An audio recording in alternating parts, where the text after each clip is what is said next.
Kamu percaya manusia terus maju, lebih pintar dari nenek moyang, lebih sehat, lebih kuat, lebih canggih. Itu yang diajarkan di sekolah, itu yang ditampilkan di museum, itu yang kita percayai tanpa pernah mempertanyakannya. Tapi sains punya jawaban yang berbeda, dan jawaban itu jauh lebih gelap dari yang pernah kamu bayangkan. Beberapa bagian dari tubuhmu sedang mengecil, sedang melemah, sedang menghilang, bukan karena penyakit, bukan karena kecelakaan, karena evolusi memutuskan kamu tidak lagi membutuhkannya, dan proses itu sudah berjalan ratusan tahun di dalam tubuhmu tanpa kamu tahu. Mulai dari yang paling dekat denganmu, otakmu. Pada tahun 2011 peneliti dari University of Wisconsin melakukan sesuatu yang belum pernah dilakukan sebelumnya. Mereka mengukur volume otak manusia dari 7.000 tahun yang lalu hingga hari ini. Hasilnya mengejutkan dunia sains. Otak manusia modern 10% lebih kecil dari otak manusia 20.000 tahun lalu. Bukan lebih besar, lebih kecil, 10%. Dalam skala evolusi itu bukan perubahan kecil, itu penyusutan yang signifikan, yang terjadi dalam waktu yang sangat singkat secara evolusioner. Dan yang paling mengejutkan, area yang paling banyak menyusut adalah area yang berhubungan dengan kemampuan bertahan hidup mandiri, kemampuan membaca lingkungan, kemampuan menghadapi ancaman secara langsung. Justru bagian yang paling dibutuhkan nenek moyangmu untuk hidup. Tapi otak bukan satu-satunya yang menyusut. Rahangmu, nenek moyangmu punya rahang yang jauh lebih besar dan lebih kuat. Dirancang untuk mengunyah daging mentah, biji keras, akar tanah, makanan yang butuh kekuatan luar biasa untuk diproses. Tapi sejak manusia mulai memasak makanan, rahang tidak perlu bekerja sekeras itu lagi. Dan dalam 10.000 tahun terakhir rahang manusia menyusut secara dramatis. Akibatnya, gigi bungsu, gigi yang tidak lagi punya ruang di rahang yang lebih kecil, yang tumbuh miring, yang menyakitkan, yang harus dicabut dengan operasi. Gigi bungsumu bukan masalah.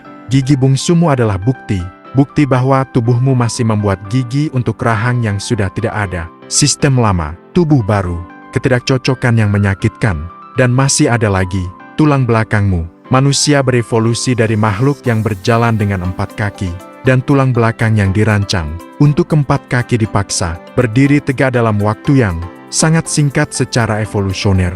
Hasilnya, sakit punggung. 83% manusia dewasa mengalami sakit punggung yang signifikan dalam hidupnya, bukan karena postur yang salah, bukan karena kursi yang jelek, tapi karena tulang belakangmu belum sepenuhnya beradaptasi untuk berdiri tegak. Ini bukan masalah medis, ini masalah evolusi yang belum selesai. Penelitian dari Harvard University membuktikan bahwa tulang belakang manusia modern masih menunjukkan karakteristik yang lebih cocok untuk berjalan dengan 4 kaki daripada 2 kaki. Kita berdiri tegak tapi tulang belakang kita belum sepenuhnya setuju.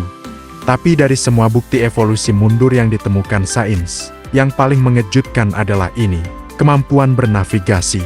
Sebelum GPS, sebelum peta, sebelum kompas, manusia punya kemampuan navigasi yang luar biasa. Kemampuan membaca bintang, membaca angin, membaca lanskap, menemukan jalan pulang dari ratusan kilometer. Kemampuan itu tersimpan di hipocampus, bagian otak yang bertanggung jawab untuk memori spasial dan navigasi. Penelitian dari University College London 2011 membuktikan sesuatu yang mengkhawatirkan. Hipocampus pengguna GPS aktif menunjukkan aktivitas yang jauh lebih rendah dibanding mereka yang navigasi secara mandiri. Dan penggunaan GPS jangka panjang secara harfiah menyusutkan bagian otak itu. Kamu tidak hanya lupa jalan, kamu sedang kehilangan kemampuan yang dibutuhkan jutaan tahun untuk berkembang dalam satu generasi. Lalu apa artinya semua ini? Bukan berarti manusia menjadi lebih bodoh. Bukan berarti kita gagal sebagai spesies. Tapi ini adalah peringatan. Evolusi tidak peduli dengan kemajuan. Evolusi hanya peduli dengan kegunaan. Apa yang tidak digunakan akan hilang. Apa yang tidak dibutuhkan akan menyusut. Dan di dunia modern yang menghilangkan hampir semua tantangan fisik dan kognitif, tubuh dan otak mulai melepaskan kemampuan yang dianggap tidak diperlukan lagi. Peneliti David Gary dari University of Missouri menyebut ini sebagai regression to the mean, kembali ke rata-rata. Ketika lingkungan menjadi terlalu mudah, otak tidak perlu bekerja keras. Dan otak yang tidak bekerja keras perlahan kehilangan kapasitasnya. Kamu bukan korban takdir. Kamu bisa memilih. Tapi pilihan itu harus aktif, harus disengaja, karena tubuhmu tidak akan mengingatkanmu. Tubuhmu sedang melupakannya.